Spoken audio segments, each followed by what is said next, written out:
Hello and welcome. I hope this is the final chapter in 4 months worth of troubleshooting on audio issues I've been experiencing in the airplane.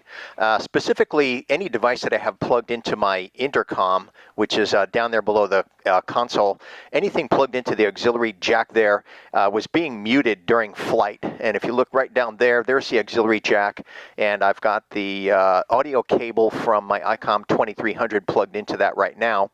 But any device plugged into that, in the air only, would be muted, and it was inexplicable as to why. Now, the way that this is designed, it's supposed to mute the audio on the auxiliary jack when there's incoming audio on the ATC radios. It gives priority to the ATC radios, which is precisely what you want. But the problem is that it was muting the audio even when there was no audio present on the ATC radios. And so I was trying all kinds of things, which included grounding and a number of other troubleshooting steps that I took, and none of which were successful until one day while I was flying fairly recently, I decided I'm going to go ahead and unplug the audio cable from the panel. That would be the audio cable that supplies audio from the ATC radios to the intercom. As soon as I unplugged that, the muting stopped, and it had live crystal clear audio going into the auxiliary jack. It was inexplicable because there was no audio present on the ATC radios. So again, after doing a bunch of research, what I discovered was that I have a ground loop condition in this airplane. The ATC radio, which feeds its audio to the panel, is actually grounded. The jacks are grounded to the panel. And so there's more than one jack, which provides more than one pathway to ground. And so that's not a desirable condition because it creates a ground loop. And what I discovered was that as the airplane moved through the air, the static electricity buildup on the skin of the airplane with that air movement was generating voltages which found their way through the panel onto that audio cable and into the intercom. And the intercom was recognizing that as incoming ATC audio, and it gave it priority and started muting out the auxiliary jack. So in the end, I had two choices. One, I could rewire the plugs from the panel all the way back to the radio to eliminate those multiple pathways to ground, or I could install a ground loop isolator, and in the end that's what I did here. I haven't tested it yet, but I'm hoping that this works because rewiring those jacks on the panel back to the radio is going to be a monumental task. So today we're going to test it, and hopefully the ground loop isolator does a job for us. From what I've read, what it does is it magnetically allows the transfer of audio through it. It's a transformer, but it does not allow electricity to flow through it. So that should eliminate those voltages that were finding their way down that audio cable and into the intercom. We'll see what happens, fingers crossed, and here we're going to open up the hangar and take the airplane out and see what it does. Okay, now is going to be the moment of truth. We're going to air test this thing. Citation 18 Golf Bravo, Tacoma Tower, ident. Make right traffic, runway 17, report downwind. Correction report, departure and downwind. So as I said earlier, it only occurs when the airplane is airborne, and I attribute that to voltages building up in the airplane as the air moves over the skin, creating static electricity that finds its way into the ground loop, feeds its way into the intercom via the audio cable. So now I have the isolator, if you can see it down there, the isolator right here is now installed between the audio panel and the Winds intercom. are currently 220 at 8.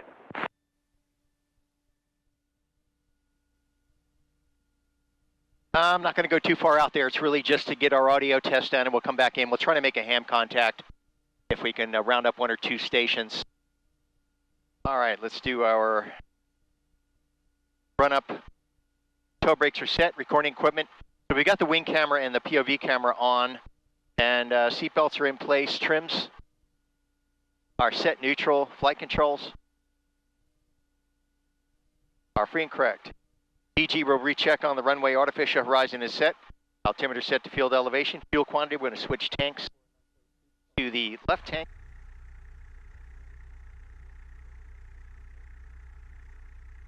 Primer's in and locked, fixture full rich, and 1,800 on the RPM.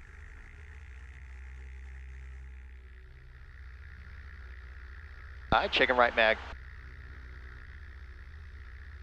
It's a good drop of about 50 left mag. And about 75 on the drop, checking carb heat. Slight drop seen, oil pressure, fuel pressure, oil temperature, and gyro suction gauge, all in the green. And checking out.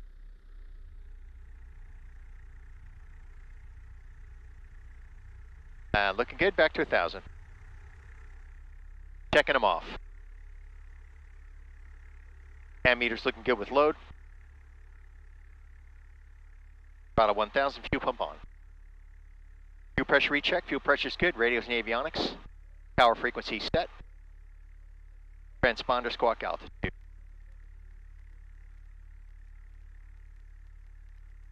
Devices are both connected. Flight route is set.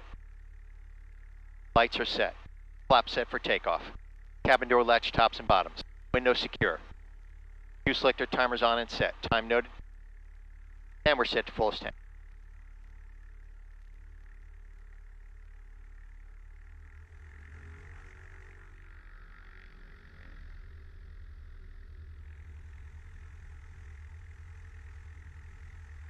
Going to be bumpy on the takeoff here, no doubt about that.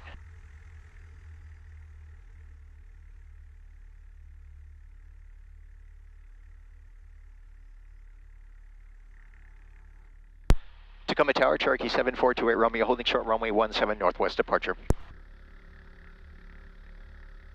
Cherokee 7428 Romeo, Tacoma Tower, make right downwind departure to the northwest, runway 17, clear for takeoff. Clear for takeoff, runway 17, right downwind departure northwest 28 Romeo.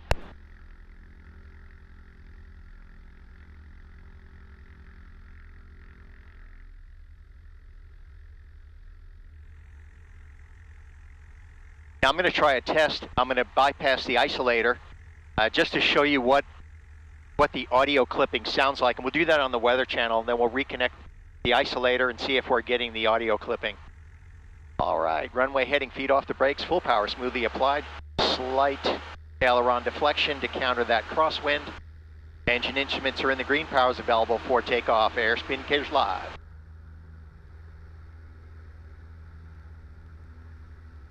Up on 75, smoothly back on the control wheel, and we are in the air.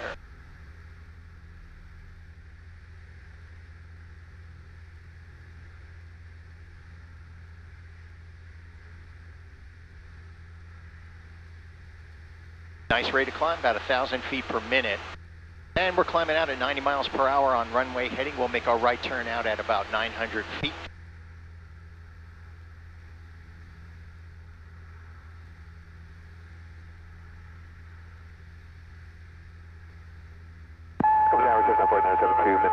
Right down 17. 210 at 7, variable between 170 and 230, clear to land. All right, everything's looking great. Sorry, Tower, I think I stepped on you there. Was that for Cessna 4972? Cessna 972, 1. Correction, runway 17, wind variable at 6, clear to land. 417, clear to land, Cessna 48972. And rolling out. Coming up on 1,500. And turning right downwind.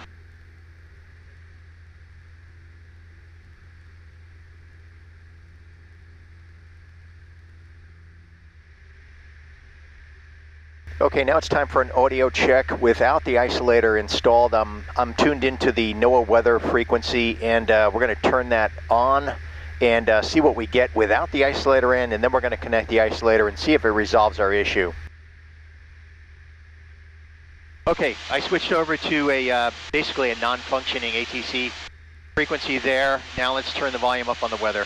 40, 50, south intensity 8 miles an hour, coming north at 2 miles an hour in the afternoon. Wednesday night, partly cloudy until midnight, then becoming mostly cloudy. All right, so that gives you a sense of the frustration that we've been experiencing here for the last 4 or so months. And now I'm going to go ahead and connect the isolator, and let's see what happens. Fingers crossed. And by the way, what you just heard there, that audio clipping on the intercom, that does not happen when the airplane is on the ground, only in the air. Let's go ahead and turn the volume up on the weather channel. Olympic Havoc Mountains. Tonight, mostly cloudy. A slight chance of showers in the evening. Snow level near 3,000 feet. No snow accumulation near Hurricane Ridge. Freezing level near 6,000 feet after That midnight. Tuesday is the sound of bliss. Not getting any audio clipping now with the isolator between the panel and the intercom. So far, so good. I'm going to do one more up ahead on the weather station, and then we're going to try to make a contact with a ham radio operator on the ground. 556 November Delta to Tacoma Tower. 4 months I've been chasing that ghost. Cessna 6 November Delta cleared to the Narrows via the Narrows 1 departure. Rest of feedback correct.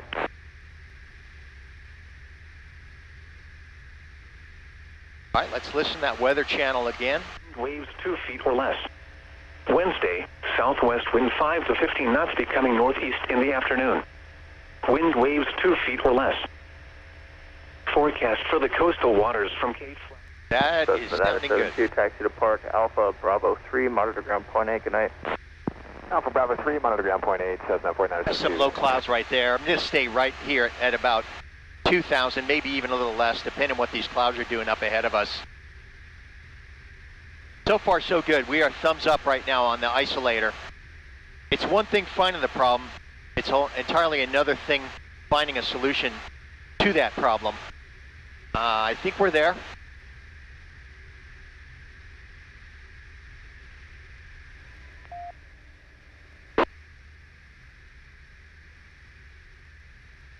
Okay, thanks, Randy. B7 RPX returning, and I returned the email regarding that noise on that FRS channel, but right around my area there's quite a bit of voice traffic on it, so obviously they're using it. I don't know if that digital signal that was on was impairing their use, but didn't seem to bother them. They were operating away earlier when I turned on the radio.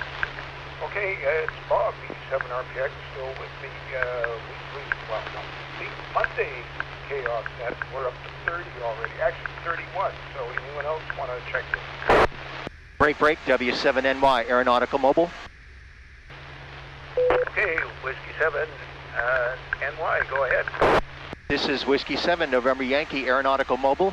We are 1,500 feet southeastbound, landing Tacoma Narrows Airport. Roger, copy that. Okay, check in with us again sometime if you can, if you're on at this time of day on a Monday or Thursday. Roger, can I get your call sign for the log, please? Okay, call sign here is Victor Echo 7, Romeo Papa X-ray. Name is Bob. I'm in North Vancouver. The repeater is located on Mount Seymour, which is also in North Vancouver. It's up 3,500 feet. Roger, I didn't realize I was getting into Canada. We're just south of Bremerton, Washington. You're probably close to 200 miles from my QTH. Thanks for letting me check in with your net. This is Whiskey 7, Norway Yankee, Aeronautical Mobile. Okay, very good. Carry on. Have a good flight.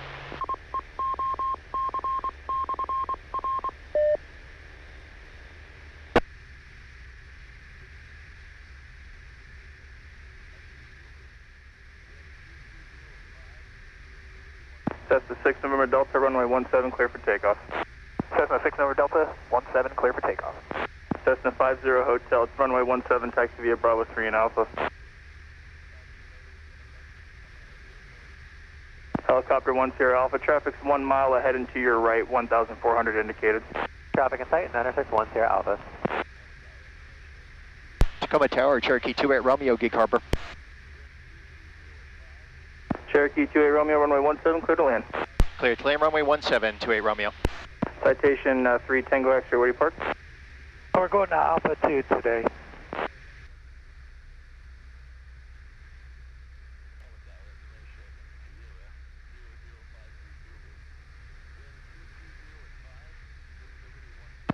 Helicopter 10 Alpha, runway 17, cleared low approach. Stay in tensions on the go. 17 clear low approach, and we'd like to depart to the southwest towards Olympia, 90610 Alpha. Helicopter 10 Alpha, roger. Tower, towards Cessna 42 Delta, floating short 17, ready for northwestbound departure. Twin Cessna 3642 Delta, Tacoma Tower, hold short runway 17. short 17, 3642 Delta.